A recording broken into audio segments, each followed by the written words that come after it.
Good morning, listeners. Thank you for joining me. Before we get started, be sure to, we have to do the YouTubey things. Be sure to hit the like button on this video, the notification bell so that you know when I upload new videos. And if you haven't already, please subscribe to the channel. It does let YouTube know that I'm here. And we do want YouTube to know that I'm here. I apologize about all the delays with the uploads. I have since started a new position and it is very stressful and hectic. And it requires a lot of my time, so I do apologize. But we will continue on with chapter 21, Insomniac.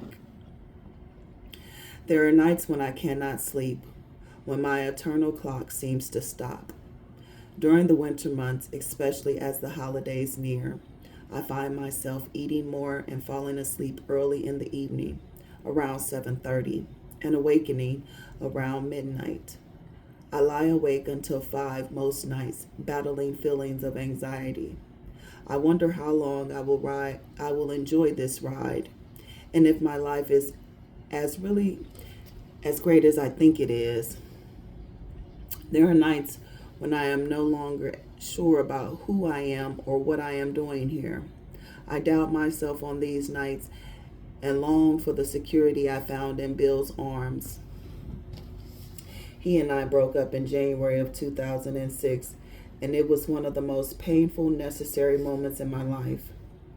From the night we met in April 2005, I knew he was the one for me and that I would love him all the remaining days of my life. Our relationship was as close to perfect as one could have. He did all he could to please me, but I was ungrateful. Our differences in age and culture never seemed to matter until I realized how poorly trained and inexperienced I was in the art of relationships.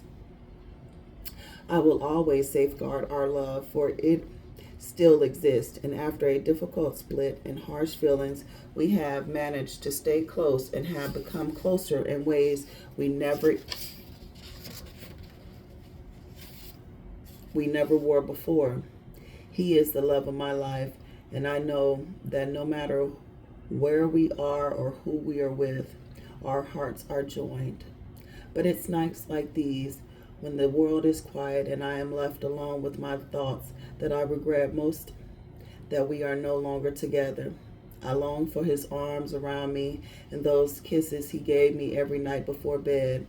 I miss having my clothes in his closet, my car in his driveway, my toothbrush next to his.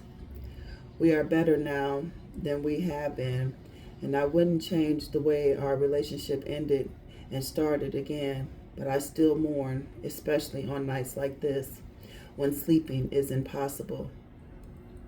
As I wait for morning, I think about confessions and what it has done to my life, and I ask myself if I would do it all again. Sometimes I regret the book that changed my life. I wonder what it is about me that allows me to be so brazen, so blunt, to do things so many would never think of or would be embarrassed to try. When I lie awake, I beat myself up about the decisions to start something I'm not sure I can finish. Am I really a writer? Though I have written since the age of 5, am I really good at this? Or did I just get lucky? What if I fail? It scares me to death to think that after all this, I could very well fall flat on my face and hear the rest of the world laughing at me, saying, "I told you so." I feel as if I am changing at an impossible speed. And as I try to take the rest of the world along with me, I fear they will neither understand nor want me to change. Can I give the world my life without selling my soul? As dawn comes and the day struggles out of the darkness, I wonder if I have been a good mother. I worry that my nomadic ways are brushing off on my son, and whether this can be a good thing. My circle of intimate friends is small by design, but my friends all seem to have hundreds of their own friends. They're out and about while I'm at home alone, working during the day and asleep well before 9 at night, except for the nights when I give myself room to breathe and enjoy Los Angeles nightlife. I stay in my room during the evening and rarely give the other rooms in my home anywhere. My son does the same thing, and when I invite him to leave his bedroom, he'd rather stay in and play his video games and DVDs and with his action figures. He has play dates several times a week and lets loose with his friends, although, according to their parents, the other kid prefers their bedrooms as well. I sometimes feel strange for not wanting more friends or having the ability to go out alone, treating myself to lunch or drinks.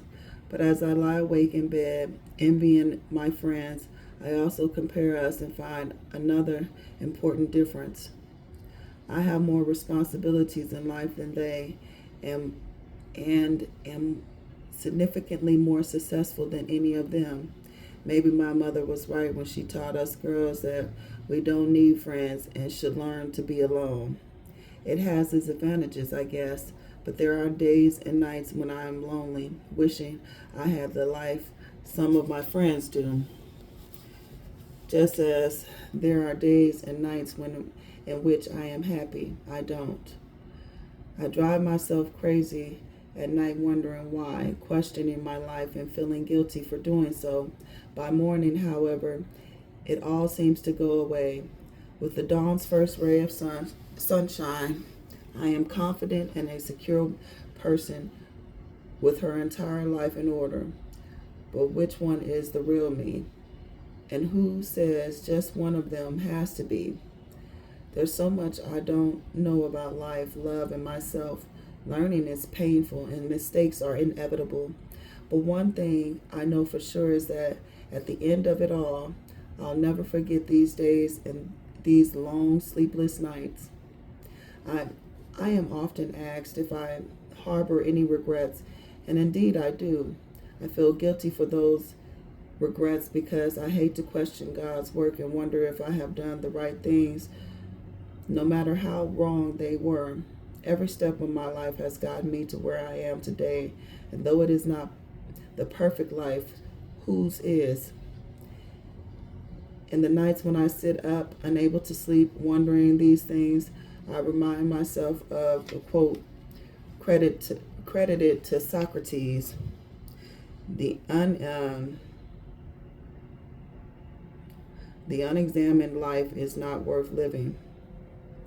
As annoying as it is not to have all the answers, I know I am doing the right thing by questioning. There was a time in my life when I never questioned myself, when I just assumed I was doing the right thing because I was doing what I wanted to do.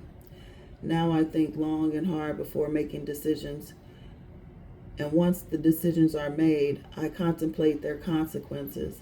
I make mistakes every day of my life, but that's okay because I will never make the same mistake twice, and I will never be the same person twice. I will always be better than I was the day before, and that I can never regret, nor will it keep me up nights.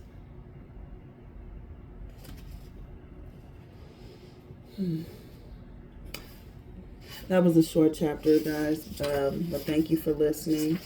I will try to upload another chapter soon because it looks like it's a short chapter as well. But leave me down in the comments. What are you thinking about the book so far?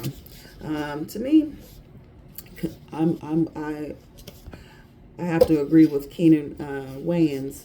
The book Confessions and the Vixen Diaries weren't as tantalizing as I thought they would be. They were actually reserved to me. I mean, it gave you a little bit, enough to use your own imagination about what was going on, but